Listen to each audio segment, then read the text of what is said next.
Okay, And thanks Ron, every over to you. yeah, thanks Eric.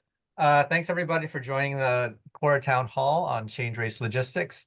Um, um, but it's basically the start of the summer racing season, and we're getting this done early, before we take a pause for the summer season. And I see that I've got a whole bunch of Falls Creek race development paddlers here, who hope to do Catalina this year. So hopefully they'll benefit from this. Okay, so in terms of process, everyone should mute their microphone, and submit comments or questions by chat. We've got a small group, so you can probably unmute yourself if there's a pause in my presentation, and ask the questions directly. If you do ask a question directly and you appear on the recording, please be aware that by continuing to remain on the call and doing so, you consent to your contribution appearing on the CORA website and its YouTube page, and you won't receive any compensation for that contribution. Okay, so what is a change race? A change race is a longer distance race. And because of the longer distance, typically they're upwards of 26 miles, 42K, which is a standard sort of marathon type distance, if you think about it that way. And because of that distance, typically you wouldn't do that as an iron race, nonstop. And change race crews can vary depending on the rules of that particular race. Typically, for a change race crew, you'd have 9 people. The canoe holds 6. You'd have 3 people in your escort boat, who would then swap into the canoe at timed points during the race. Now, when those people drop into the canoe depends on your change schedule, and the change schedule is up to each crew, and individually they can decide what you want to do. And that also depends on the people you have in your seats in that. And typically, you can have the steer iron the race, stay in the steer seat for the entire race. You can swap out less frequently than the other paddlers in the crew. I'll show some change charts a bit later on, and you can see what basically happens. You've got an escort boat, and depending on the race, you either a lot of races will facilitate you finding an escort boat driver. Sometimes they don't. For example, Catalina, if you're from an out-of-town crew, they will help you. They will find an escort boat driver for you. Races in Hawaii, you're sort of on your own, finding a driver, and you have to compensate them for, obviously, for their fuel and their time, and that can run. Last time I did it, I think it was somewhere like at least $600 US. So it's probably up to like $1,000 US now, for an escort boat.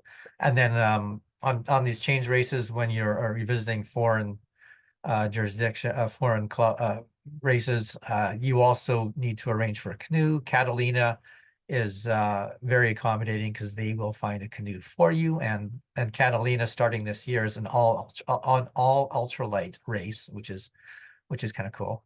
In Hawaii, you'd need to contact a local club, arrange for a boat loan there, and you'd also have a fee to rent a boat over there. Okay, so I'll pull up a document that is from the Southern California Outrigger Racing Association, SCORA, and it shows the process what happens when an escort boat uh, drops off somebody. So let me just share here.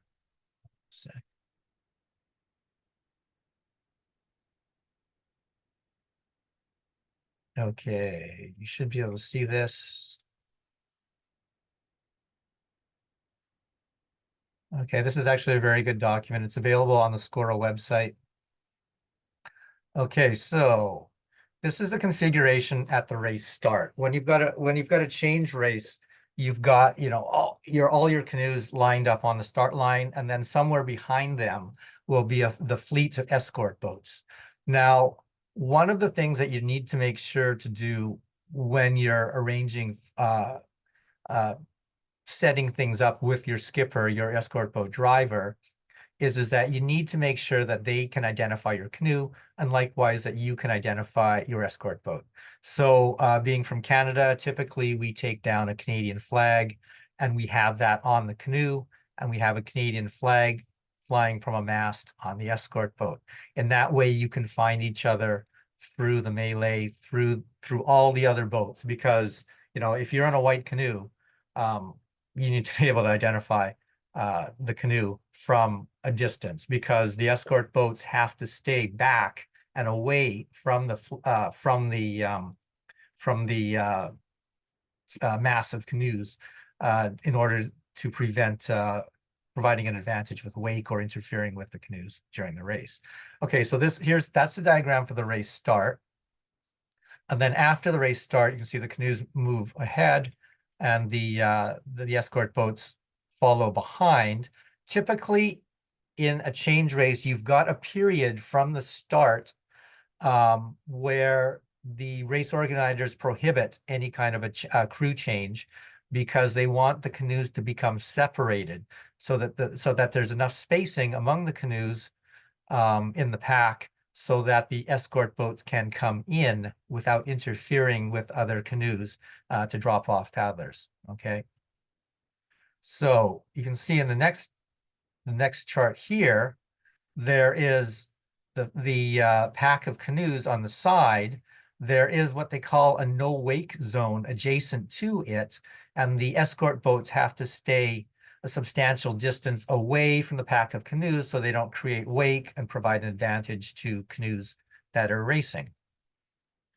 Okay, you can see here that they've got speed limits noted, right? So typically what happens then next is, okay, so the escort boats will identify the canoe that they're supporting and communicate with them about the next change. And you'll see this in videos I'll show later on. So they'll basically come alongside, like behind the canoe, so they don't provide wake, and yell over to the canoe, change in 5 minutes or whatnot. And they'll yell over the seats that are changing. And then once that is confirmed with the steersperson of the canoe, then the escort boat will speed ahead and go back outside the no wake zone, where they can speed up and not interfere with canoes in the race. And then they'll cut across the path of the canoe. They'll drop their paddlers anywhere between 2 paddlers to 4 paddlers, depending on the change chart. And then the escort boat will clear the area so that the canoe can come through to pick up those people. You can see that on the chart here. One thing that's absolutely critical is that when the escort boat drops off the paddlers who are going to go and enter the canoe, that the escort driver needs to either turn the engine off or put the boat in neutral, right? Obviously, so the propeller's not moving, so that you don't injure the paddlers that are jumping in the water. Okay, so you've got a number of rules here. This is a great document. So if you get a chance, download it. It's called the Escort Boat Skipper's Information on the CORA website. Okay. Let's see in a second. Okay. So this handout is available on the CORA website, just on the post that's available on the Town Hall series, video chat series. Okay, so as I mentioned, leading up to a change, the escort boat will come close, and that the coach who's on the escort boat will communicate only with the steer. None of the paddlers should yell back or communicate at all, right? The escort boat will then take off ahead of the canoe to the drop zone, and you'll see, okay, reference that skipper's information sheet. And the coach has final say on all changes. If anybody in the canoe needs to communicate with the coach, then they can provide information to an exiting paddler, and then that person can provide that information to the coach. Okay, so I'll just pull up a change chart, for example. This is a change chart that one of the False Creek crews did for Pailolo in 2015. Now, if you take a look at this chart here, you can see, I like this form of chart because it shows where all 9 paddlers are at a given point in time. So you can see that the blue strip here are the people that are in the chase boat, in the escort boat. So in this case here, Ron's in stroke, and then Ken is steering. And at the next change, Brian will be going into 1, Jason will be going into seat 3, and Dan will be going into seat 5. Okay, so when the escort boat buzzes the canoe, the change manager will yell out 1, 3, 5, and those are the people that the steersperson will confirm that, and then the steersperson will communicate with the crew to indicate who's jumping out. Okay, so you can see that that was the start crew. Then at 30 minutes, Brian has dropped into seat 1, Jason has dropped into seat 3, and Dan has dropped into seat 5. Okay. And then in this particular grid here, you can see at seat 1. Seat 1 stays in for 30 minutes at a time. Traditionally at False Creek, seat 1 would change on every 15-minute change. I personally find that to be a little bit too often, because the crew will have to adjust to a different stroke person every 15 minutes. But some people like that because a change race is often compared to a series of sprints. And so if you have somebody in seat 1 working really hard, then they kind of get exhausted. They might get exhausted after 15 minutes. But in this change chart here, we've got strokes staying in for 30 minutes, and then that stroke person will stay in the escort boat and rest for 30 minutes. So you can see here at the very bottom of this chart, in seat 1 is shared by Ron and Brian. Seats 2 and 5 are shared by Boy, Dan, and Ken.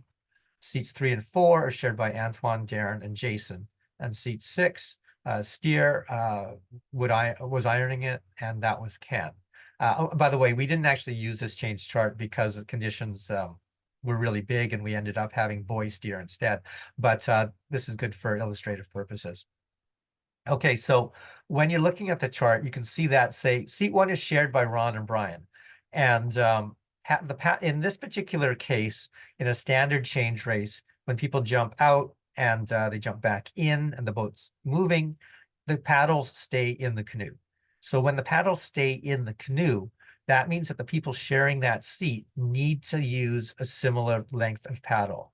So in addition to other criteria that you'd ordinarily use for seat suitability, like, someone's a good stroke person, or somebody fits in seats 2 and 5 because the canoe's a bit narrower, or someone's a really big, powerful paddler and they're in seats 3 and 4, you've also got to factor in the length of paddle that people use, and that paddle stays in the canoe.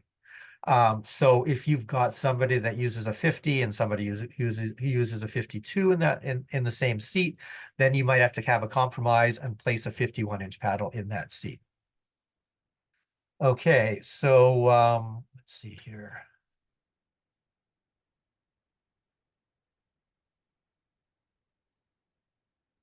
Okay, okay, can you see this screen? I think it should be in the same window. This is another one here, another example of a change chart. We collaborated with San Diego in 2013 at Pailolo, and you can see that they actually had kind of a crazy system for stroke person. They actually kept their stroke person in for 45 minutes at a time. Yeah, that's this change chart here. So you can see, for example, Scott was in there for like 45 minutes. I was in there for like 30 minutes and that. Another good thing, actually, come to think of it, is on the change chart is to have a description of of the characteristics of your paddlers on there for the change manager. So in this case here, we've got the people's weights down in the bottom corner here. And then you've also got their seat suitability, right? Because if you have somebody that gets sick, then the change manager on the escort boat will have to juggle where people sit, where people enter and where they sit and so forth in the canoe. And you often have people who get either seasick or they cramp up or something like that, where you need to make a last minute substitution, where the change coach needs to make a last minute substitution. Okay, so if it's not clear, there's a change every, apart from the initial change, if you're looking at the time chart here, there's a change every 15 minutes. So at 30, 45, an hour 15, and so forth. And the paddlers stay in their seat for 2 shifts. So they'd stay in the boat for half an hour at a time. So for example, here you can see that seat 2 was in there for 30 minutes, and then the next person is in seat 2 for 30 minutes, and so forth, right? See, the other thing is that if you have seat 1 changing out every change, you'll have the changes end up being 1, 3, 5 or 1, 2, 4. With the change chart with stroke staying in for 30 minutes, you'll have only a 2-person change every second change, which actually when we get to some of the videos and that, you'll see that it's pretty advantageous, because then you don't have, in the case of a couple of guys, you don't have 300 to 350 pounds jumping out of the canoe at any one point in time, because if you have seats 1 and 2 both jumping out at the same time, the nose of the canoe typically jumps up, and it makes it a lot harder for the guys entering the canoe to enter. Okay, so that's it for change charts. Now, when there's usually a specific sequence when people exit the canoe, and when people enter the canoe. So I'll just go through down this sort of shopping list of items, and when we get to the videos, you'll see what's actually happening. Okay. So as was shown on that chart with the skipper's information, the escort boat crosses the path of the canoe and stops with the engine on neutral, and the coach will tell the dropping paddlers which seats they're entering. Okay, so this is what's happening on the escort boat for the exiting. The paddlers who are exiting will line up on the deck in the order they enter the water. The paddlers at the rear of the boat enter first. So if you think of the canoe coming along, seat 5 will encounter the canoe first, then 3, and then 1 if it's 1, 3, 5 change, right? So you have to go out in reverse order. Okay. In this particular case here, they had a system where the coach raises a red flag on the escort boat to signal to other canoes and other escort boats around that a change is happening. Okay. Now, when the paddlers jump into the water, they need to distance themselves from the escort boat, because the canoe, as it approaches the escort boat for the pickup, or approaches the paddlers in the water for the pickup, needs a clear path. You'll see in one of the videos here from at Nepali Challenge that we had an escort boat that did not get out of the way. So it created sort of a really annoying situation where the canoe had to swerve around the escort boat after picking people up. Okay, so when the paddlers in the water, space themselves accordingly. If you're doing a 1, 3, 5 change, you need sufficient distance between yourselves to account for the seat in the canoe where the paddler's not changing out. Okay, and you need that spacing so that everybody enters simultaneously. The paddlers exiting the canoe will jump out simultaneously. The paddlers entering the canoe should enter simultaneously. In theory, that's because you want to minimize the amount of drag on the canoe at any one time. And if you have 3 people jumping in at the same time, that's better than one jumping in, creating drag, and then a couple seconds later, or like 10 seconds later or whatever, somebody else doing the same, and likewise. Okay, so If you're doing a big water change race, it's very difficult for the steersperson to see you in the water, and you'll see that in the videos that I've got coming up. You can wave one arm in the air, and then ideally you should splash water in the air. There's a particular technique for splashing water in the air. You'd put your hands like this, as if you're the same basically as if you're sort of doing a diamond push-up. And you'd slap your hands into the water like that. That creates a water spout that goes up like 3 or 4 feet. So if you do that really hard, it creates a jet of water that splashes up. And then you call out the seat that you'll swap into to reinforce to the canoe as it comes alongside you that that seat's changing out. Okay, when the canoe approaches, stay in line, because obviously the canoe is is straight in the dimension, and so when it comes alongside the people in the water, it needs to be the same distance away from all the people in the water. The one caveat is that, like for example, in my case, I wear a life jacket because I don't swim. So if you're wearing a life jacket, the canoe pretty well has to run over you. So you're probably going to be a little bit closer to the canoe. Now, on the document here, I say, do not swim to the canoe. There's a caveat there as well, because in big water, the canoe won't necessarily come to you because it may be difficult to steer. Or in big water with waves, the steer may not actually see where you are in the water. So the caveat is that in big water, you can swim to the canoe, but all the paddlers that are entering the canoe must do so together. So if you're swimming to the canoe, it's typically the first person in the line that would lead that pack over towards where the canoe will be. If you're okay, then now there are 2 ways to enter the canoe. Everyone typically would know the seal or the leg hook. Try to lie horizontally as possible to prepare for a launch into canoe. That's for the seal.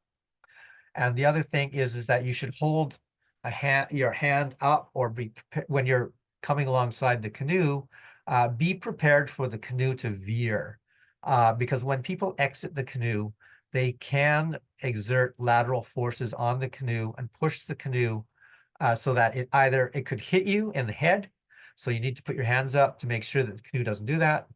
Or if people jump out really early, and you'll see this in one of the videos, you might end up on the right-hand side of the canoe instead of being on the left-hand side of the canoe. Okay, so when you're in the water approaching the canoe, look for the correct seat. Couple of different means of checking for which seat you're in. Obviously, the easiest thing to look for is where the acus are. Seats 3 and 4 are obviously between the acus.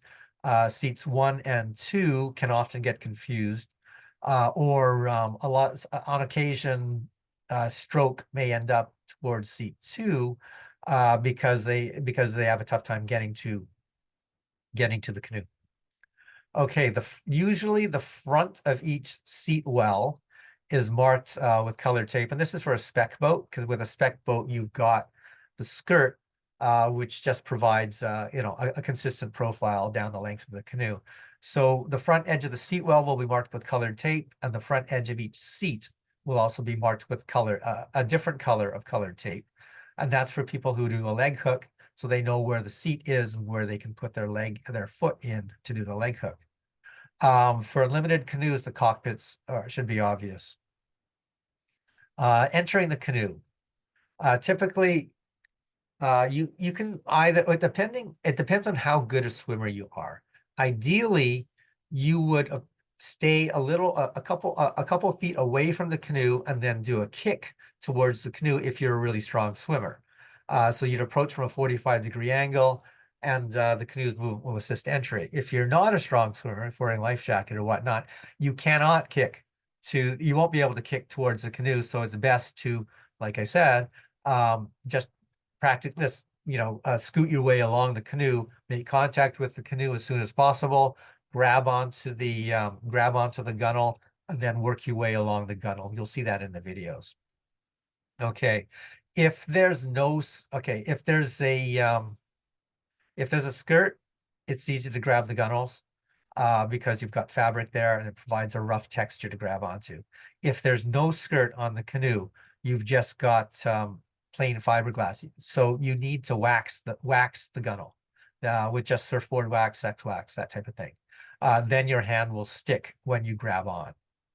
With a cockpit boat, when you grab on, if you're doing the seal, you'd grab both hands at your cockpit. If you're doing a leg hook, you should grab the rear of the cockpit in front of you, as well as with your left hand, and then with your right hand, you'd grab the cockpit that you're entering, so that when you swing your body up to do the leg hook, your legs will go into your cockpit. There's not enough space within one cockpit to swing yourself up within that cockpit if you grab only at your cockpit. Okay, and then if you miss, and there is a video of a miss in here that I'll be showing later on, stay in the water and just release yourself from the canoe. Or if if you're trying to pull yourself up and you can't, it's better to drop off and get re-dropped than to just stay there and get totally exhausted trying to get back into the canoe, because you can take a little bit of a rest. And hopefully the exiting paddler will have realized that there's an depending on what the issue is. Like if the miss is because you're not close enough to the canoe to grab on, then hopefully the paddler exiting will have stayed in the canoe and continued on until you get re-dropped. Okay, let's see. If you're on the wrong side of the canoe, and there is a video of this with me on the wrong side of the canoe, use your discretion. Take a look and see what's going on. If other paddlers are grabbing on the left side of the canoe, then you can grab the right-hand side of the canoe and get in. Or someone in the video, you'll see someone's on the hula cord. So that's putting weight on the ama, so it's counterbalancing somebody getting in on the right-hand side. If there's no paddle in your seat, sometimes when somebody exits the canoe, they'll accidentally kick the paddle out of the canoe. If that happens, you'll need to have somebody unlash the spare blade from one of the acus. And then somebody should tell the escort boat so that another paddle can probably be sent over on the next change. Okay, so for the paddlers exiting the canoe, or the ones staying in the canoe. Okay, so I mentioned that the escort boat buzzes the canoe. The next thing that happens is that the escort boat will be up way ahead, will cut across the path of the canoe. The steer will raise their paddle up in the air to signal to the escort boat that they're ready for the drop. The paddlers will then drop off of the escort boat. The steer will then yell "paddlers in the water" to signal to the crew that the paddlers are in the water and the canoe's heading towards them for the change. So the steer will then reinforce the seats that are changing, and there's an entire process for unzipping if you have a skirt on the canoe. Now, it depends on the conditions of the particular race that you're dealing with. If you're on a lake and it's totally flat, you'd start off the race with all your skirts zipped, and during the course of the race, you'd kind of figure out whether you need to zip them up or not. In a big water race like Pailolo, you would definitely need to zip up your skirts and unzip and zip them back up in sequence. Typically what happens is, I'll just jump to the call to unzip here. Because the seats at the front of the boat, seats 1, 2, and so forth, are at greater risk of having water into the canoe, especially in a surfing race, those seats unzip last. Okay, so if it's, for example, a 1-3-5 change, seat 5 would call to unzip first, then seat 3, then seat 1. Now, after the paddlers get back in, for the incoming paddlers, it's the reverse order. So seat 1 zips up first, then seat 3, then seat 5. And you do it in sequence, so only one person is zipping at a time, because then only one person is not paddling at any given point in time. That's the ideal anyways. Okay. There's a note here on my my little memo. Change calls. Okay, so there's a sequence of calls, and it's the person furthest back in the group of people that are changing who does the call. So if it's a 1-3-5 change, it's seat 5 who's doing it. If it's a 1-2-4 change or a 2-4 change, it's seat 4 who's calling it out. So everybody is involved in the change process. It's not the steers person, okay? Unless the steers person is changing. Okay, so the first call that person makes is the call to unzip. Okay, the person would yell out, seat 5, get yourself unzipped, and then seat 5 would unzip. I'm giving the example of a 1-3-5 change. Then after unzipping, the paddler will yell out confirmation, seat 5 unzipped or seat 3 unzipped, whatever, and then resumes paddling until a call to exit the canoe. Okay, if conditions are flat, you can decide to keep the skirt open. Okay, the stow and go call is the principal call we use. I think most crews would typically use it to exit the canoe. Some crews actually don't call the exit, and I've been in crews, dropped into some other crews where they don't call the exit. It's a little bit kind of, you need to be a very experienced crew to do that, and that also depends on the spacing of the people entering. Because if the people in the water are not spaced properly, it's difficult for the people exiting to time their exits. So a stow and go call is pretty good that way. Okay, so the call is typically stow and go. Stow means stow your paddle, like put it away, with whatever means you need to, and I'll get to that in a second. And go means jump out of the canoe or exit the canoe. Stow and go, it's three.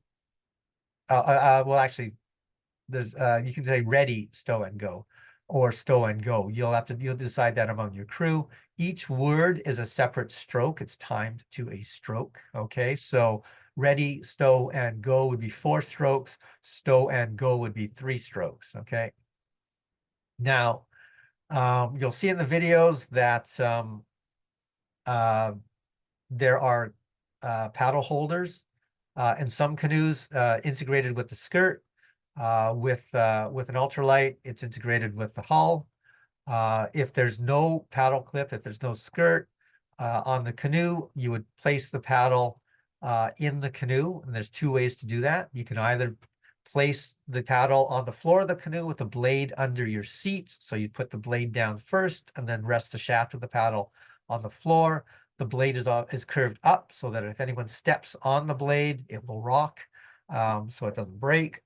Another way that some people do it is that they put the blade facing forwards, so that the handle and the shaft sit on the seat.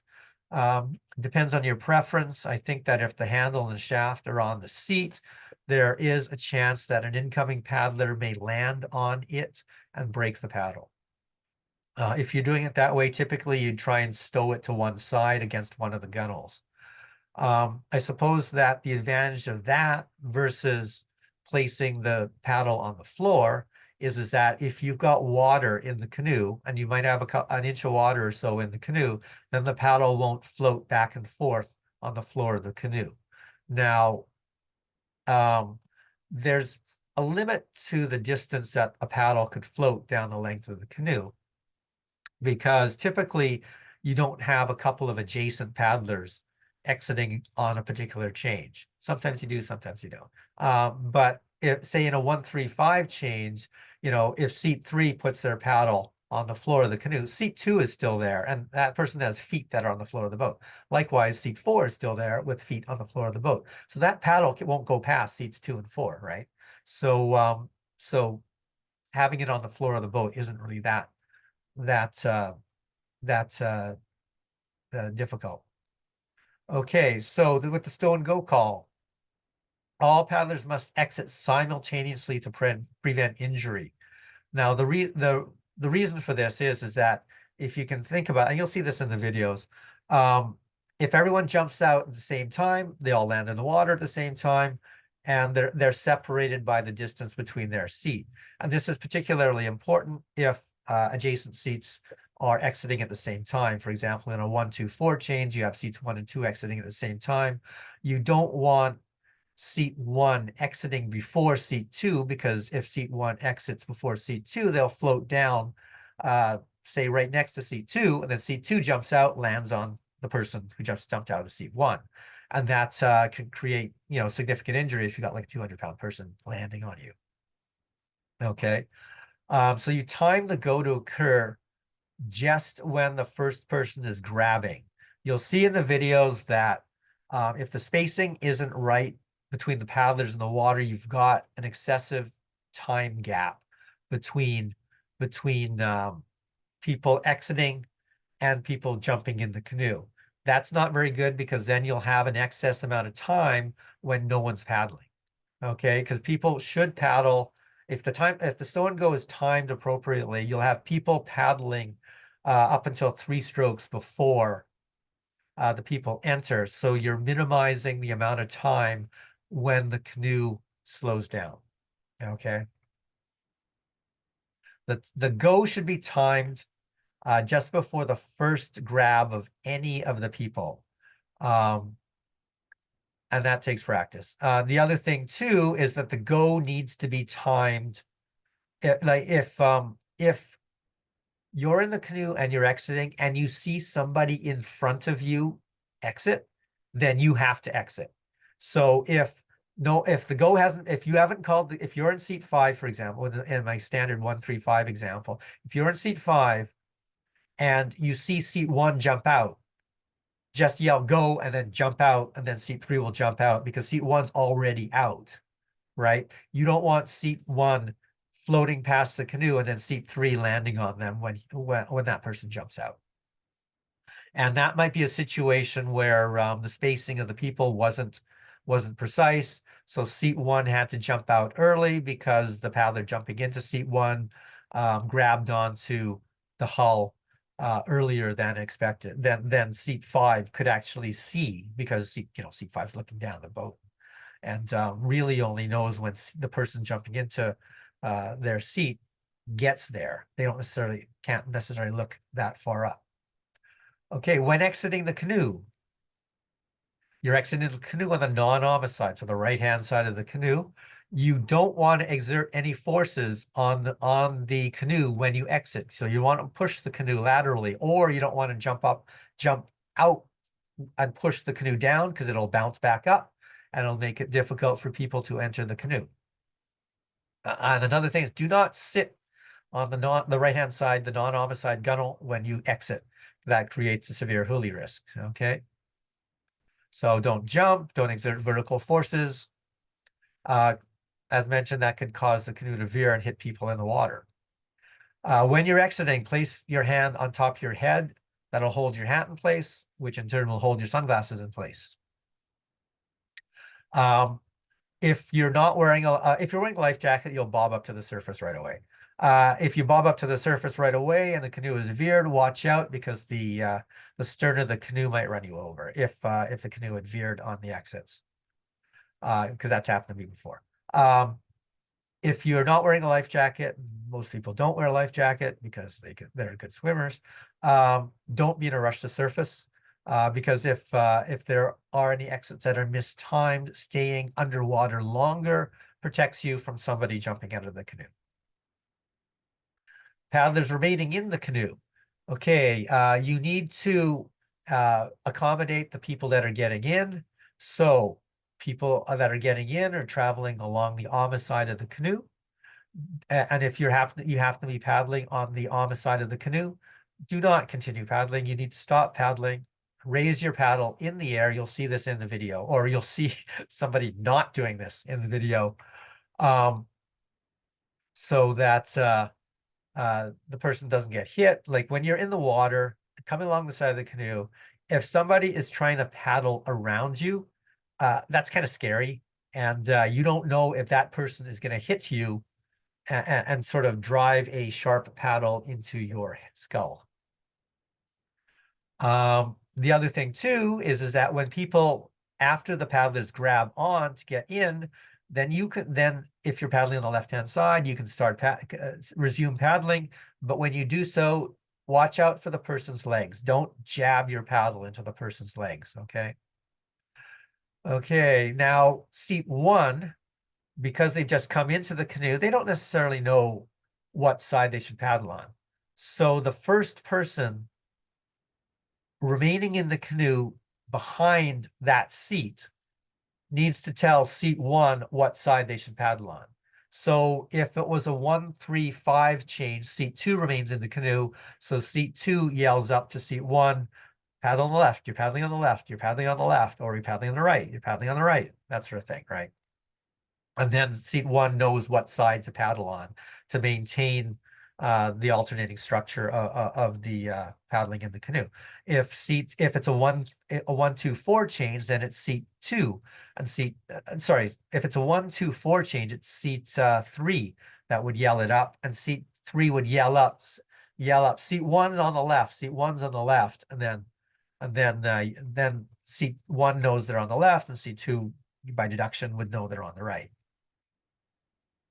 Okay, after the change, paddlers wait in the water. You can take it. That's the ideal opportunity to take a pee break. And then the escort boat will approach you. Often they'll throw out either a pool noodle or a buoy on a rope, or a life ring on a boat. The driver will turn off the motor and tell you when you can approach. Don't approach the escort boat until you know that the engine is in neutral. One scary thing is that you'll often see escort boats where the swim platform is at the rear of the canoe and it's located between the two engines. So, it's doubly important in that situation that absolutely everything is turned off, okay? Okay, when you get back into the escort boat, your change coach will hopefully have set it up so that your food and drinks will be available to you, because the change coach knows the people that are changing, that are coming back into the coach boat. Your food and drink will be in coolers on the escort boat with your names marked on them clearly.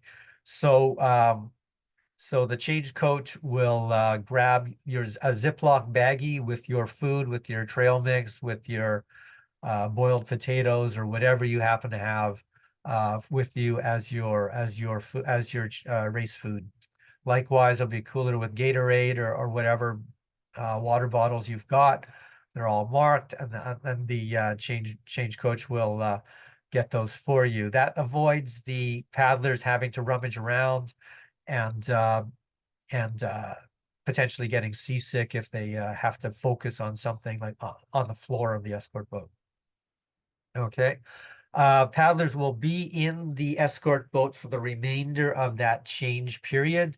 So if the changes are every 15 minutes, say it takes about 5 minutes or so to get onto the escort boat, you'll be in the escort boat for 10 minutes. Okay. A couple other things is bailing. When paddlers enter the canoe, they will bring water with them. It used to be like people used to say, "Oh yeah, you're not allowed. Don't wear board shorts. If you're a guy, don't wear board shorts because you'll bring water in, especially if it's got pockets. Just wear neoprene shorts or tights or something like that." So that's one way of minimizing water that's brought in.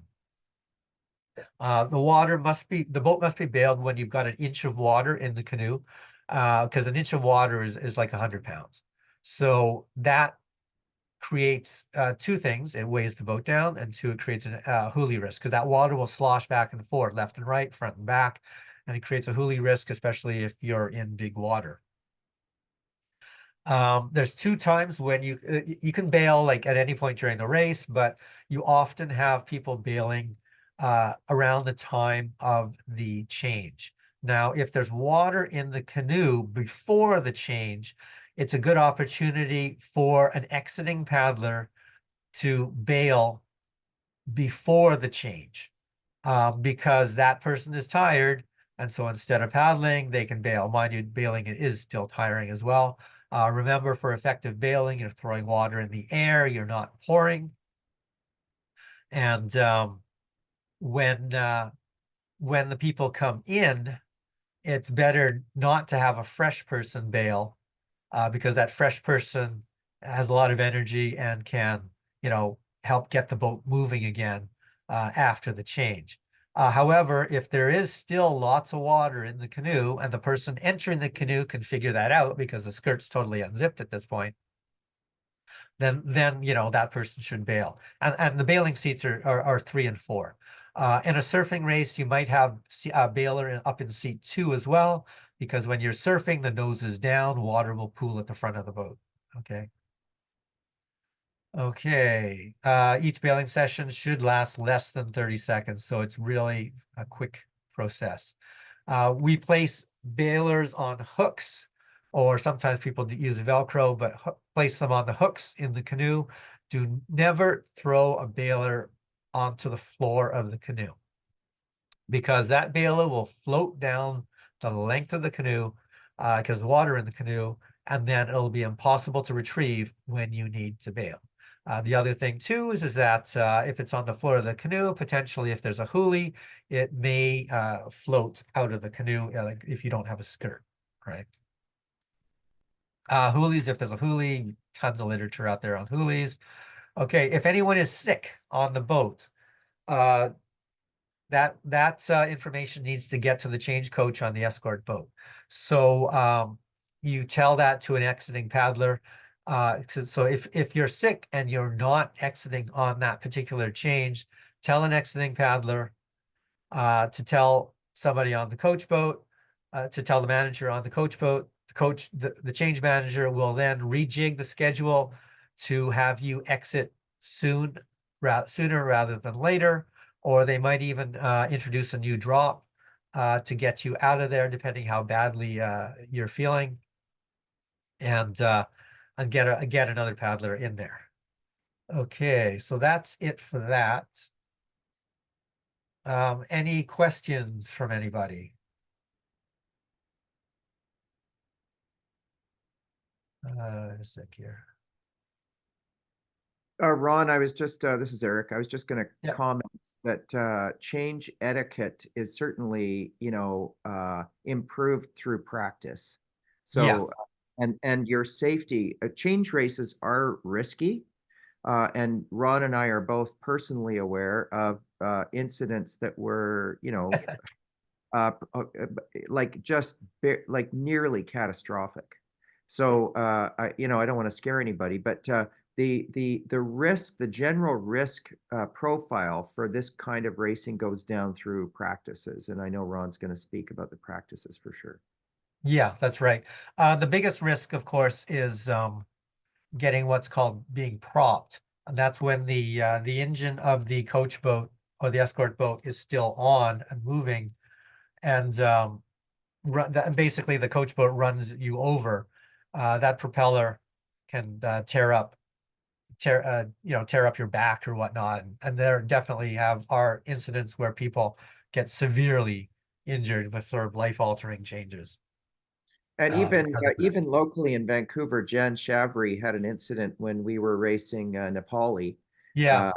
Uh, and she was just really lucky, but it could not have been lucky. Just, she was lucky. Her clothing got ripped up, Yeah. but she herself did not. But I think it really shocked her, of course. But in any case, there's all kinds of etiquette that and safety procedures that the safety boat operators aren't necessarily experts. And so it requires the whole crew to sort of make sure that everybody's safe, and that's achieved through practice. Yeah, that's right, actually. So I just pulled up a picture. This, like, your escort boat might be like one Glacier Bay, like this one shown here.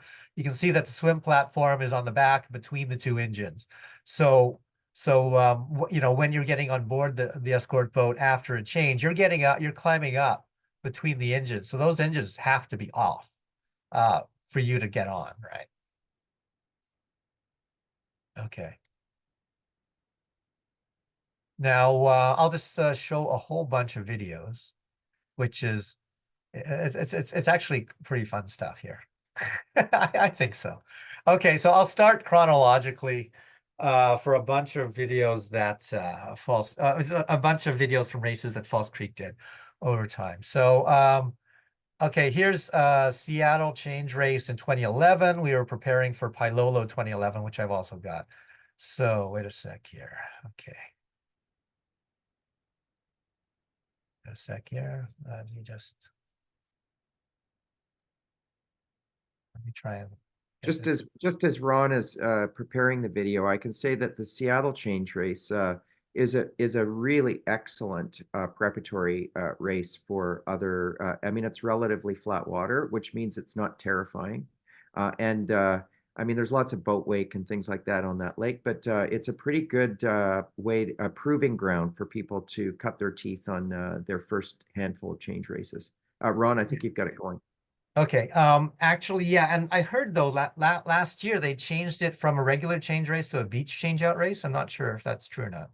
Well, it wouldn't surprise me. I don't know. I mean, Americans have a different liability insurance profile than we Right. do, but hopefully that's not the case. Yeah. So this is the Seattle change. So here, I'll have to refresh my memory as we go.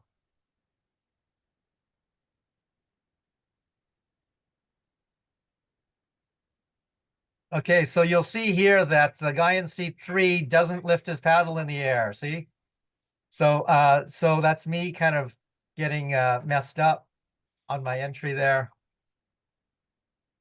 Okay, so when you get into the canoe, if you're doing a seal, you place your bum in the canoe first, and then your legs go over second.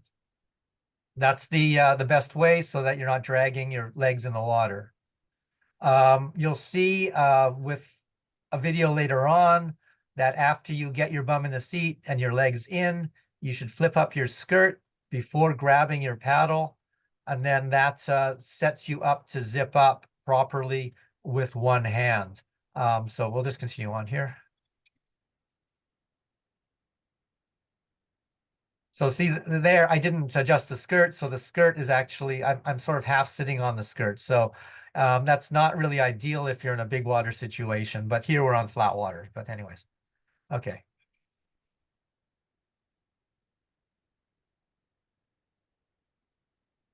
Okay, so don't hit entering paddlers. So here, the same guy in seat 3 doesn't stop paddling. And I have to grab the Accu to prevent myself, slow myself down a little bit. And it messes me up.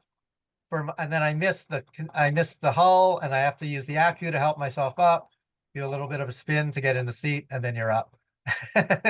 So that's like, basically if you need to get in, you just need to get in any way you can, right? Okay, then I've got another one here. Now, I think, am I still sharing? Is this as a new video popped up with Pilolo?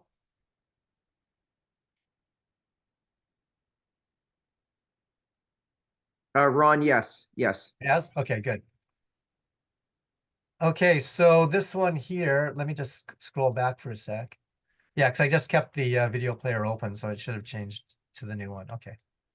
Okay, so this is Pilolo, so it's really big water. So you can see the escort boat way up ahead.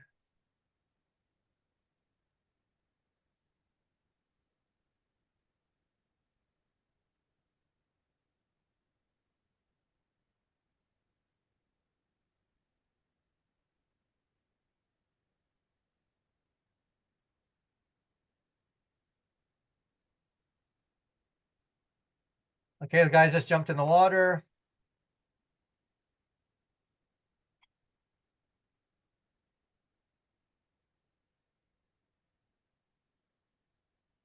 See, there's a really big gap there. Spacing wasn't very good, right?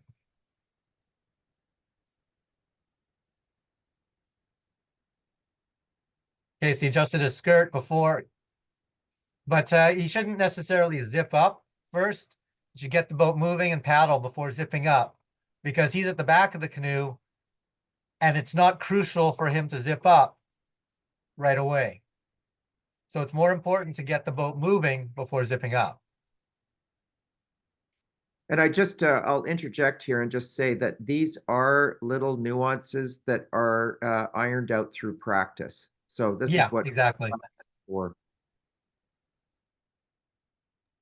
Just because, as Ron's, as you can tell in this video, the environment can be quite overwhelming. There's a lot of things going on. So you really, the more practice you have in conditions where you're familiar, this can be less overwhelming. It'll still be overwhelming, but your habits will be more ingrained. Right.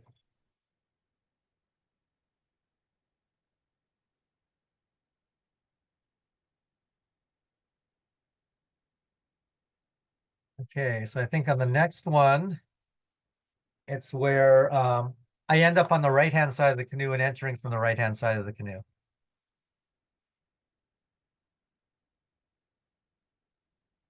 This is from 2011, so the quality of the video isn't all that great. Okay, yeah, okay. Non-homicide entry, this one here. Okay, so keep your wits about you. Take a look and see what's happening.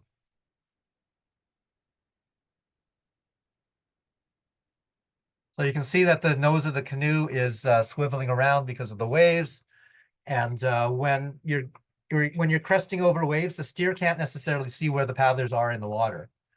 So I think that seats 1 and 2 can often help by doing draw strokes to guide the canoe to where the paddlers are. Okay, so see, if you look there, you can see my head just poking up on the right-hand side. So seat 4 is exiting because he realizes, oh shit, he's on the right-hand side. Where is he? Kind of thing. So he exits. I take a look, see what's going on. Seat 3 is on the hoolie cord. That's fine, so I can get in. So I get in, and there's no issue there. Okay. This is the same. This is the same thing. The other side. Okay. So okay, let's go here. Here's another change. Okay, and on this change here, seat 3 is bailing, I think. I think he's unzipping the bail. Maybe. Oh, maybe not.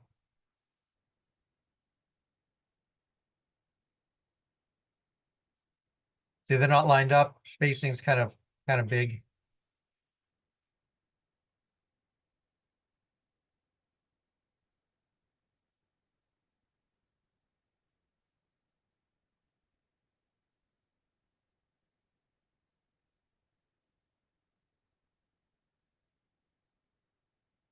And in these big water races, it is important to get the skirt up around your waist because water will wash over the canoe and especially get into the canoe behind you. Here's bailing.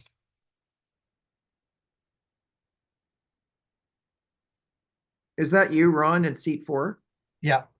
So That's very good bailing, Ron Chin. thank That's you. good. So this is before the change. So I just yelled out 4 unzipped. And see, when you're bailing, you should have the paddle in the boat so it's you don't lose it. So there'll be a pickup here, and then the guy getting into seat 4 will continue bailing. And he does a leg hook.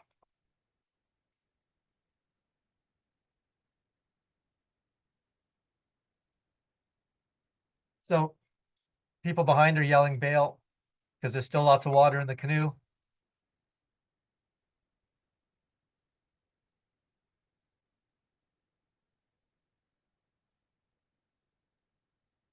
I'll just comment on the hook that guy did. Ron exited, and then his replacement hooked himself in. It's not often pretty, but at least they get in. Yeah, So exactly. Yeah. Well, the other yeah. thing too is that, like, I wear a life jacket, and sometimes people can hook and get in faster than I can doing a seal with a life jacket on.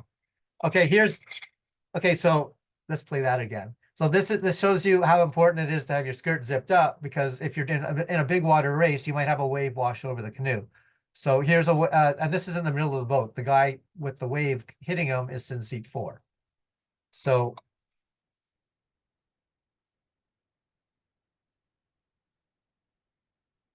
right, and you can see the water pooling on the skirt, and this is from the front.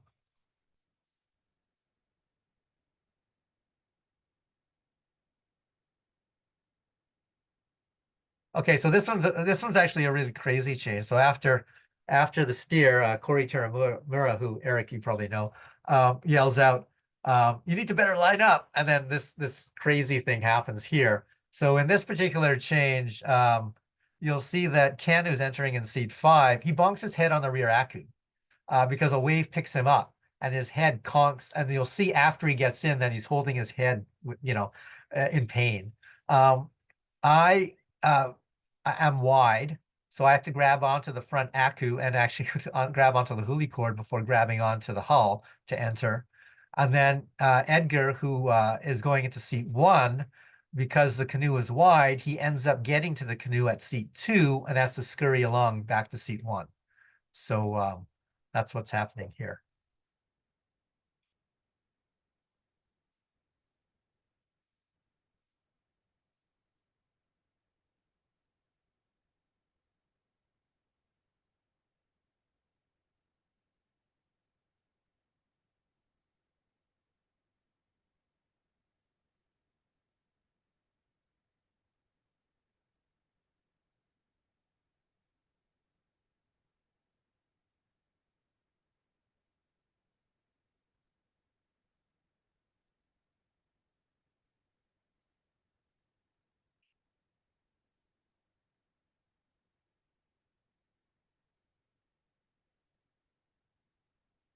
You can't really see it because there's a water droplet on the screen, but Ken does hit his head on the rear Aku.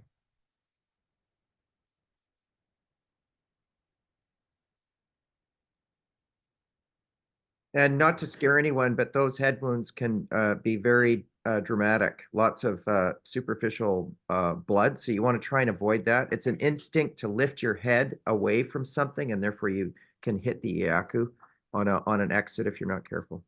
Yeah.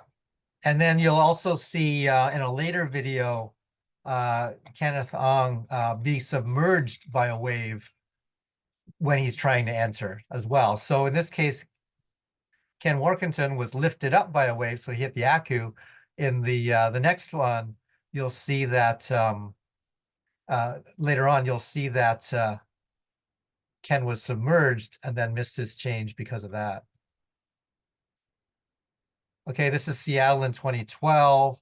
Okay, so you'll see here, look at the horizon here. See the where the nose of the canoe is versus that building on the horizon. You'll see that when seats 1 and 2 get out, the canoe veers because they're pushing the nose over.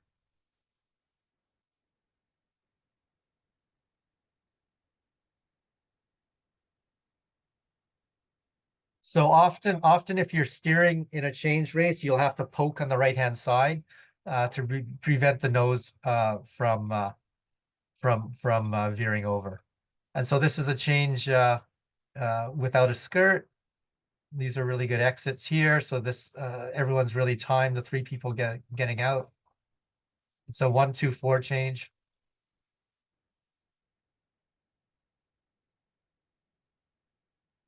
And it takes a bit longer for people to get in.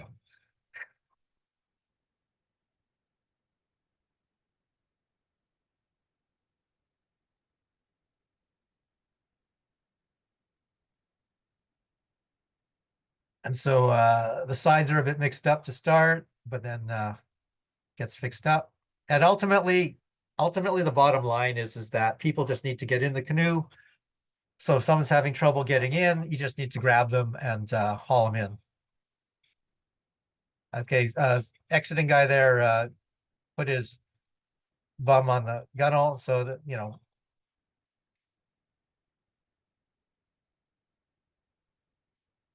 Okay.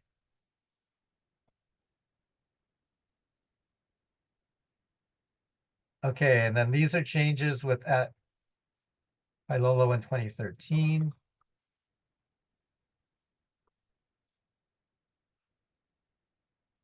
And this is when we were paddling with San Diego guys, and they are excellent at changes because they have an entire change season there. And they have different calls, like the steer will yell bail when he wants us to exit, as in bail out of the canoe.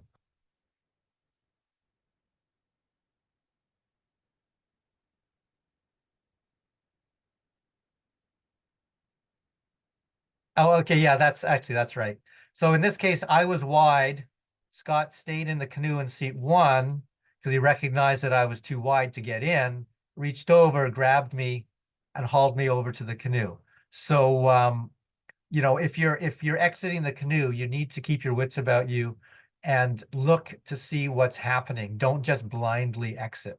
Okay, and you'll see that later on for Napoleon 2015 with the misc that I'll show later on. So let's just play that again.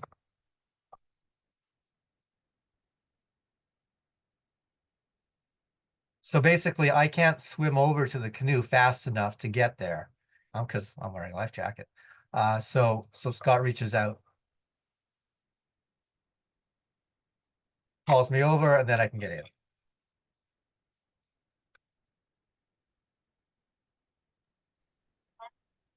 What were your seats, Ron, in this race? You were 1, 3, 5, or what were you? Do you remember?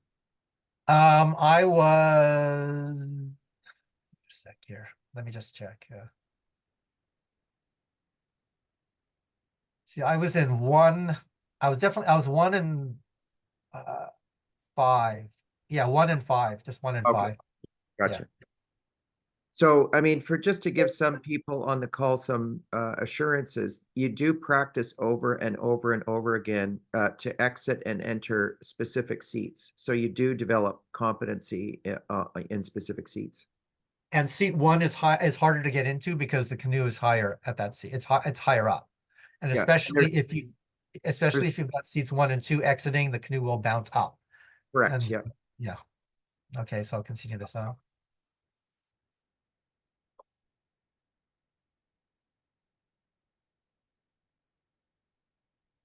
Okay, this is a really good change, seats 2 and 4. You'll see that seat 2 adjusts his skirt really quickly, a San Diego guy. So like they have a change race season, so they're totally into they know the process really well.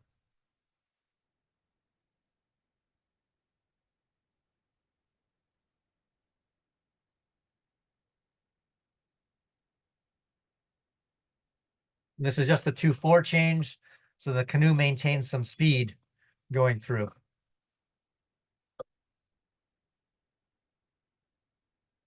And so I'm paddling the right, continue paddling.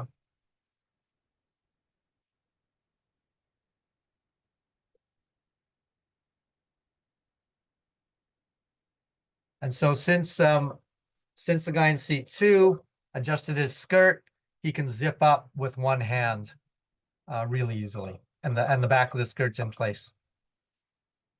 Okay, and this one here, there's a canoe that cuts through between our canoe and our escort boat.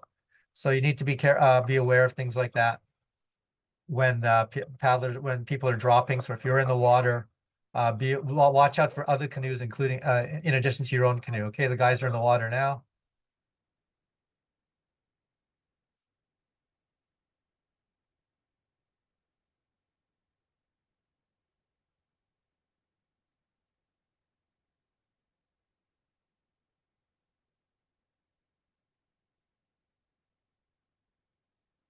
See, it's more difficult if you put your legs under you when getting in rather than putting your bum first.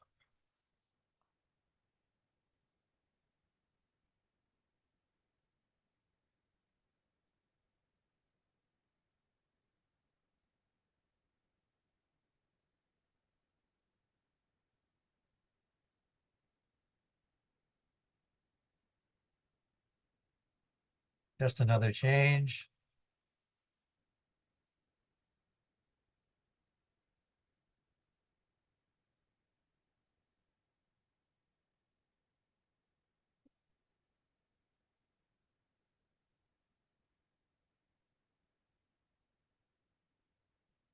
You can see the escort boat is getting out of our way, so we have a clear path forwards.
Okay, let's see. I don't think these are particularly unique.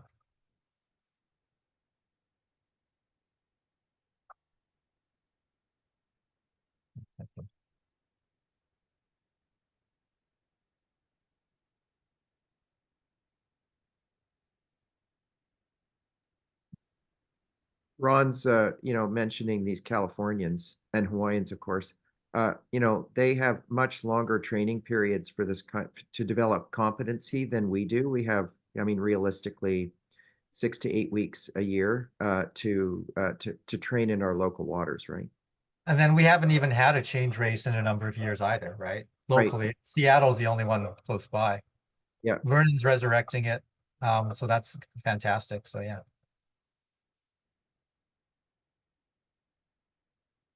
Okay, so there, okay, wait a sec. So there I did a draw on the left just to bring the nose over to the left because I could see the paddlers were really far away on the left-hand side. So you can see, so right there, wait a sec. Let's come back a second.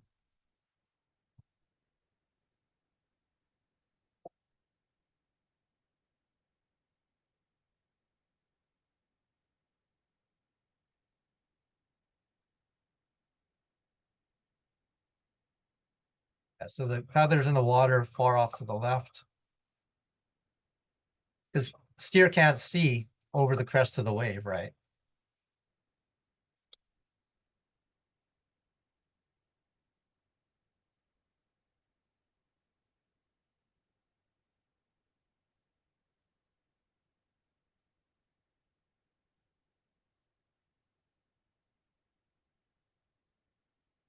Okay, let's see. Okay, let's wait a sec here.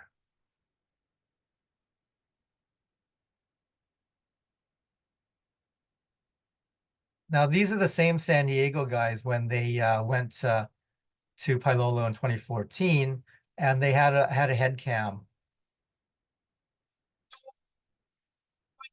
And they sent this video along.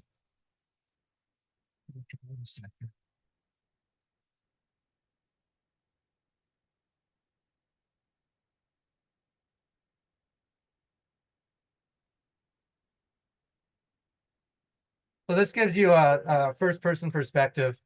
Okay, so engine's turned off. That guy goes face. Okay, so the way that this guy is jumping is typically the way that I would jump in. When you jump in, you'd splay your legs out to prevent you from going too deep. You all go out in sequence. See, they've all got really good spacing.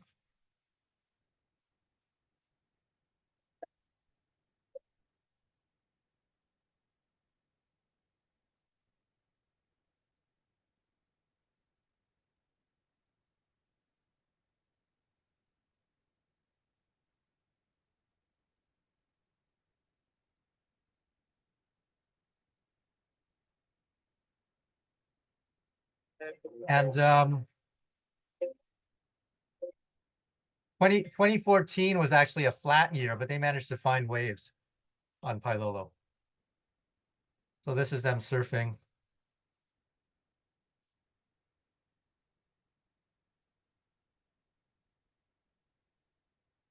Okay, this is yeah, they're showing someone's butt crack there. I'll skip that. Okay, engines off and in.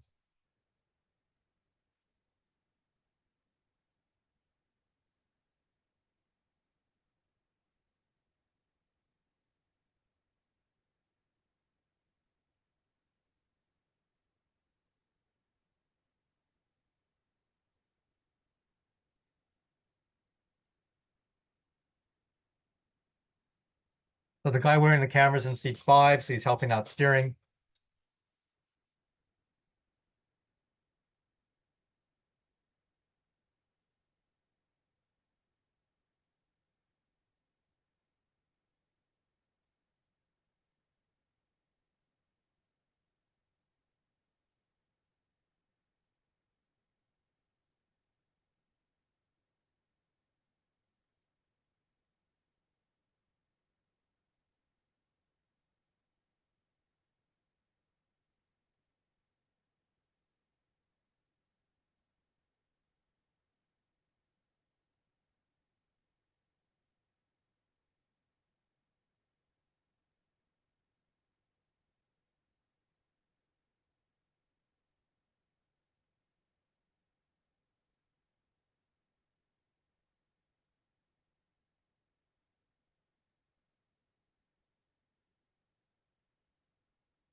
Okay, now I'll go back to our more or less run-of-the-mill, not nearly as good changes. Okay, so, oh, actually, come to think of it. Okay, in 2015, we did Pailolo, and this is the miss that I was mentioning here. So you'll see that Ken's trying to get into seat 5, and he's really he's far away from the canoe at the ama, and he doesn't make it over to the canoe, and he ends up underwater.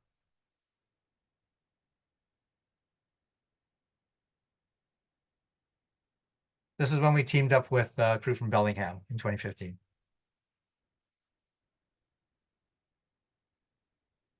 Okay, so the paddlers are dropping in the water. You can see over on the left-hand side there, and they'll have to swim quite a distance to get to the canoe.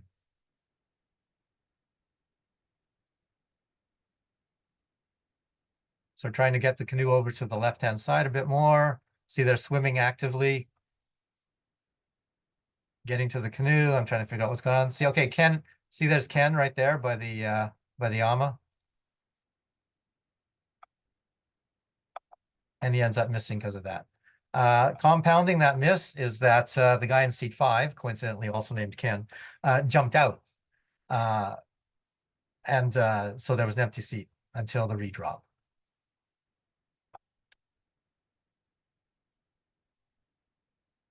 So you'll see here, you'll just see some hands float by in the water. And that's the guy that's missing.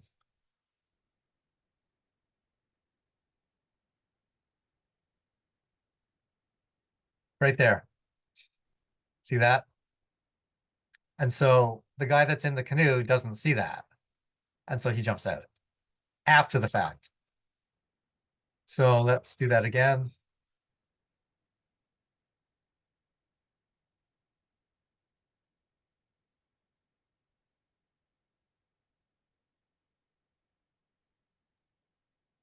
Ron, And remember, the water's really warm in Hawaii, so it's not, but it's not that unpleasant. just to be fair to that seat 5 change, Yeah. the conditions are pretty gnarly. Oh, yeah, So they are. seat 5 is probably totally focused up front and didn't and couldn't focus on multiple things at once. So yeah, Yeah. look how big it is. Like that's pretty big. Okay, and he does a leg hook to get in. Obviously tired after that experience. So yeah, he lost his hat.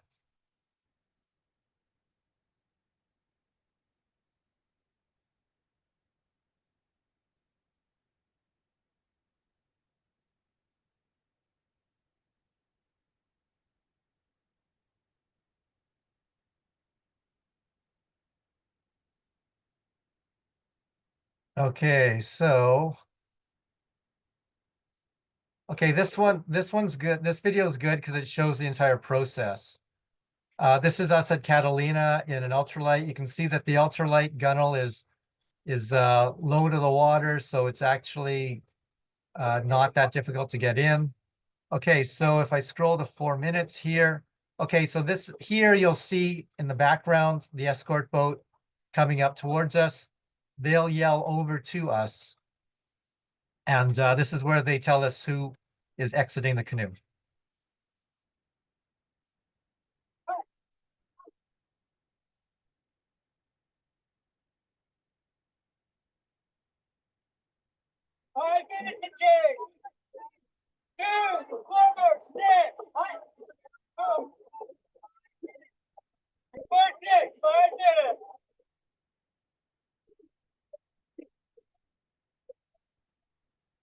Okay, and then we paddle for 5 minutes, and then at about the 9-minute mark,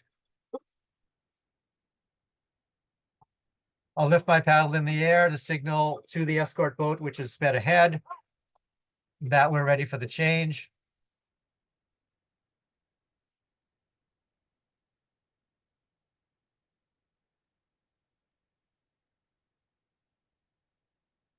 They're right there, signaling.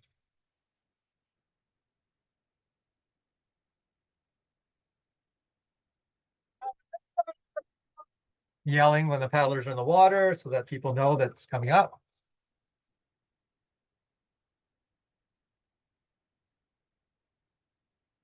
You can see the Canadian flag on our canoe. You can also see that there's a holder for a spare blade, a spare steering blade on the rear bulkhead of the canoe.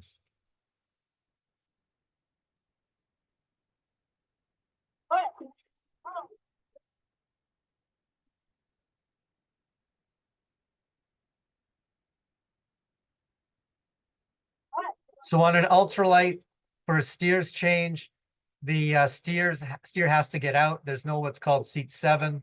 You'll see in a later video that for spec boat, there is a seat 7 where you can have 2 steers on the canoe momentarily to make sure that the other steer gets in. But with an ultralight, you just have to trust that the steer gets in. Chris is doing a leg hook here to get in.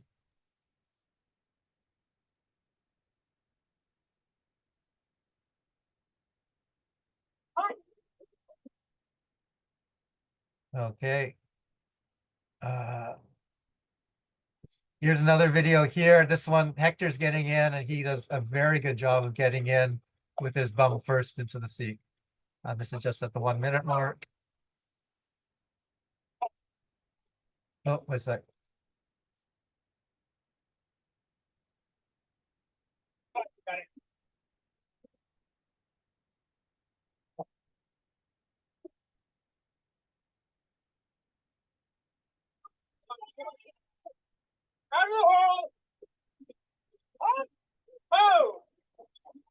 Okay, in the background, you can see our escort boat, and it should have a Canadian flag flying up. You can see the Canadian flag there flying.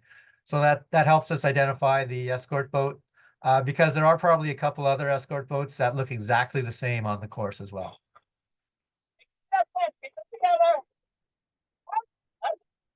Okay, let's see. Let's see. Okay, and then wait a sec here.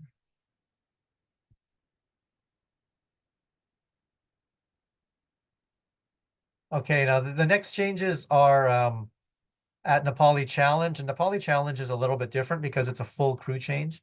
It's 6 paddlers, a crew of women started the race, and then they swapped out with a crew of men. And in this case, the boat, because it's all 6 people changing, the boat will come to a stop, and you will see that the paddlers entering the canoe are actually carrying paddles with them, which is unusual in a regular change race.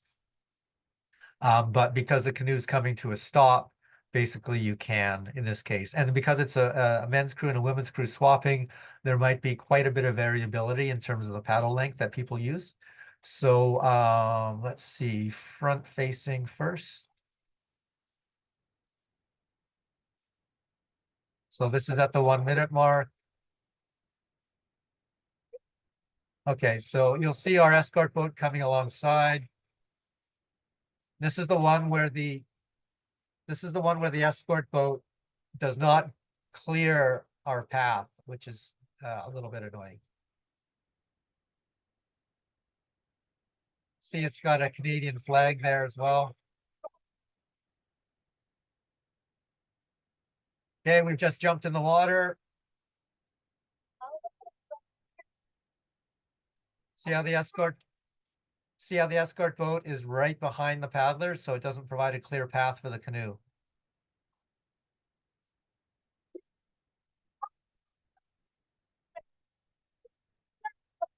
I'll just comment on Ron's escort driver. A lot of them are like local fishermen dudes Yeah. from the community. So you never, if you know one for many years, you're lucky, but if not, you don't always luck out. Yeah, so I guess we should have instructed the escort driver better, just to tell him to, clear a path for the boat. You can also see here where I'm getting in, I'm going into steer seat. I don't have a paddle with me because we stowed the 2 steers blades in seat 6 all the time. Just because if they were different sizes, and if there was smaller water or bigger water, we'd use whichever one was appropriate. So you can see them coming in with paddles, hand off the paddle, people exit with a paddle.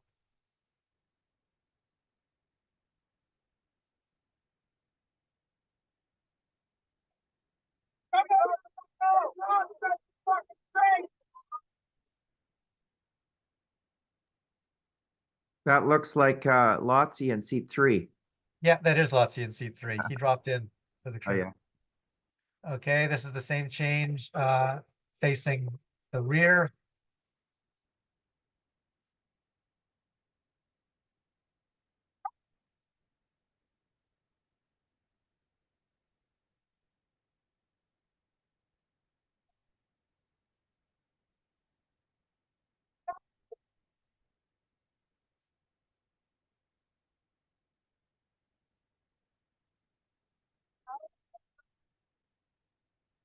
And you'll you'll see that seat 6 gets onto the rear bulkhead.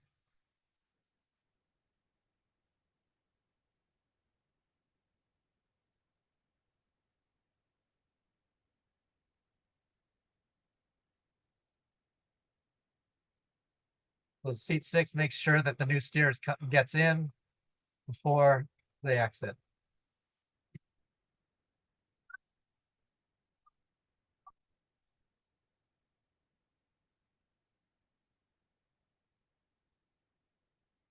Okay, I've got a close up of a steers change.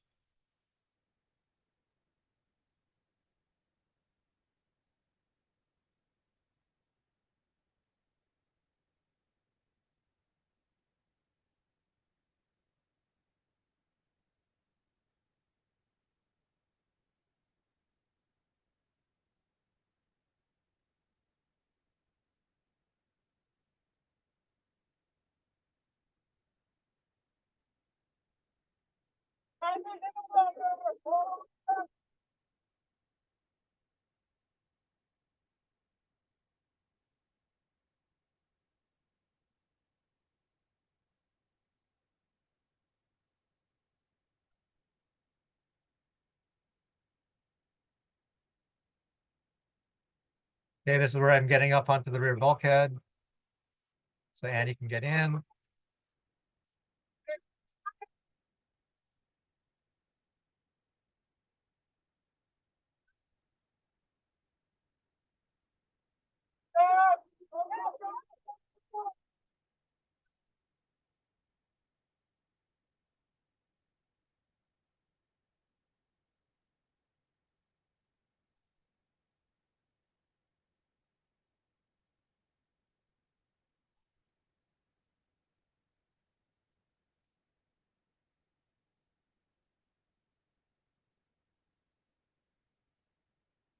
Okay. A sec here. Logistics. I think that's probably a sec here. Carolina. No, I think that's probably it in terms of the videos I wanted to share. Did anybody have any questions?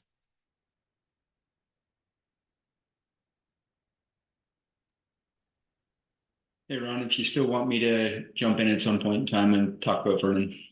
Sure. Okay, we've got with us Marcus from Vernon Paddle Center, and they've got a beach changeout race at the end of June on June 30th. And it's a six-man or six-person change race. So it's a women's crew swapping out with a men's crew or vice versa. And you can either do it as a real beach change or by floating in the water. So Marcus, if you want to provide some info, that'd be cool. Oh, cool. We got maps. Marcus, are you muted or are you? No, I think. Hey, Marcus, you're muted. Yeah, there we go. Sorry about that. That's good. Yeah, here we go. So yes, Ron sort of gave the highlights. What we're trying to do is have it so that there can be either a water change or a beach change, trying to make it as open for people as possible.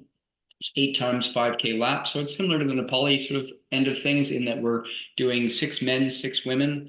You can also put in an unofficial crew if you wish, which is doesn't meet those requirements. So the official crew, you can see 2 crews. One crew must be all women. The other crew can be any mix you want. And then the unofficial is 2 crews, and then you can do whatever you want. We're limiting it to 10 crews. In the first year, we tried to go last year, but of course, smoke season was pretty tough. That's why we've moved it forward to June 30th rather than trying to have it in August. Our start time will be 8 o'clock in the morning. We'll be providing the safety boat. So the nice thing about this is you don't have to, go to the cost of having a change boat in front of you. And we're going to also do it so the first boat across the finish line wins. The unlimited boats will have a later start time. If anybody's interested, just go to our website, and I think it's actually on the CORA website, it takes you there as well. If you look at the maps, we're just going out with sort of a quadrangle loop. We'll have 2 safety boats in the middle that will be providing safety for the entire course. And there's a whole bunch of details here. And probably the most important thing is, so if you're doing a water change, you can come in tight, go around, and you're going to save time. We'll work that out exactly where these buoys should be to make sure that a water change gets advantage. And then if you want to do a beach change, advantage, but not too much advantage. If you want to do a beach change, come along and the beach is right there. And then you head back out. We're going to do a start line for the 6-person start area for boats and the 5 people. And so it's a very short Le Mans start. Jump in the boat, head on your way out, and around you go. 8 laps. I think that pretty much summarizes it. If anybody has any questions, happy to answer. We'd love to see as many people come on out for this. It's a nice introductory change race that gets it into the flow of things again before hitting the bigger water. And just a quick question. You've got 10 berths for this year. Is that correct? That is correct. Sorry, I should. Right. And that includes ultralights and spec regardless. So a total of 10. Correct. Gotcha. I mean, if we get huge demand, we may consider increasing that, but we don't want to overwhelm the beach and what we've said to the city as well. But for now, I mean, we're keeping it limited at that, and we'll probably occupy 2 of those berths. So there's probably be only 8 more berths after that. As I said, what we're trying to do is if it turns out in all unlimited, sure, that's great. But if spec boat wants to show up, we'll make sure to handicap. I believe we did it at about 7 or 8%, but we'll recalculate based on various races in terms of what the fairest percentage is to differentiate between unlimited and stock boats. And do you have boats available for loan? We'll have 1 stock boat for loan, but Kelowna will probably have a bunch of boats as well that they would be able to loan out as well. We're just getting into the season at this point in time. We'll be talking to them shortly. Okay, and then do you know if Penticton might be trailering up there? Or?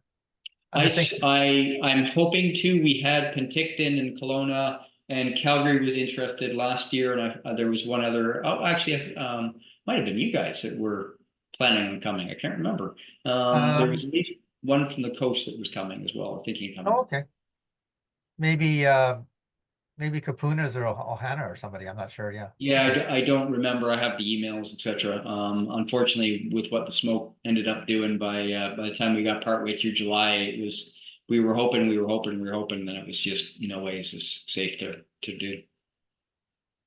Right. So I'm looking forward to the Le Mans start actually.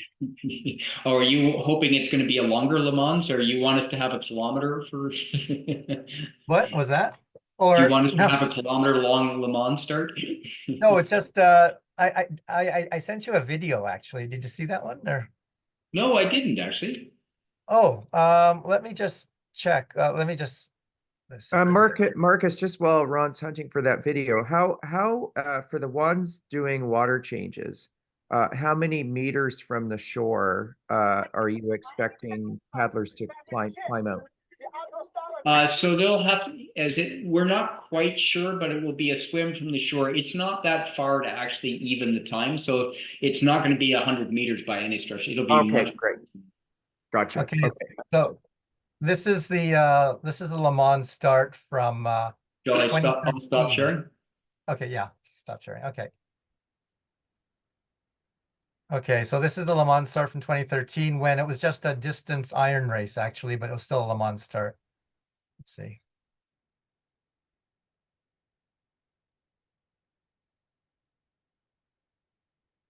So only one person is in the water holding the canoe, usually seat one. And then the other 5 are up on shore and run down.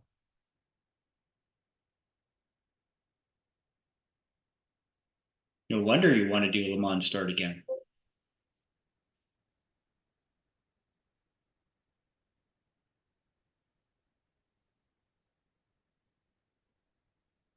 We're currently planning not this full Le Mans. We're planning just a seat 6 Le Mans. Oh, okay. That's what Island Iron does. Yeah. In Victoria side. Wow, you guys did get a good start. Yeah. Well, we practiced it just before. So Marcus, have you tried these 5K loops before? Has it worked for you? Yes. In fact, the reason being is what we're finding for what we're trying to do is bring a change race back that is a little bit more approachable. So that gives people the ability to do it without having to be afraid of the big water or anything like that. So this is sort of where I guess this is change race light, so people can sort of get a taste of the whole relay thing without being in the big water. So we've run some drills down here, both in the water and out of the water. The water level changes depending on time of year, so we'll adapt according to what our water level is to how far the buoys go, etc. Right. It's a great initiative. Like water temperature June 30. What's that like? Is it tolerable? It's okay. It's not hot. I mean, that made, for instance, the way we've got it as well, it's perfectly fine. For instance, if the men are a bunch of wimps and they want to, get into the boat on the beach and the women are willing to get in from the water, then you can, it's not that the whole crew, both crews have to do one versus the other. Oh, interesting. Wow, interesting. Okay, cool. Okay. And yeah, well, even the water down at Catalina isn't particularly warm. It can be kind of cool. So by the end of June, we're normally very much swimming water. Even by within about another 3 or 4 weeks, you can jump in the water and it's not going to Well, plus it's shallow water where the changes are happening, right? So relatively shallow water there. Yes, absolutely. yeah, well, good for you. I hope it goes well. I know our crews are interested as well, but 10 berths, you may have to put them up for like a Dutch auction. First come, first serve. yeah. When is it open already, or when does it Yeah, open? it's registration's been open for a while. Yeah, we've Oh, really? effectively Okay. got. I mean, we expect us to have 2 crews, so and there's one other crew that registered about 3 or 4 weeks ago, I think. Awesome. Okay, thanks. Okay. So I think that's it for the session. No questions or any other comments from anybody? Okay, well, thanks everybody for joining. Thanks Marcus for joining and providing some information on Vernon. Well, thanks, Ron, and thanks for everything I learned on the call as well. Okay, and thanks Eric for administering. Yeah, my pleasure. Everyone have a good evening, and we'll see you on the change course over the years ahead. Maybe Pilolo, who knows? Who knows where Yeah. we'll all end up. Yeah. Maybe. Okay. Thanks, Ron. Thank you. Thanks everyone. Bye.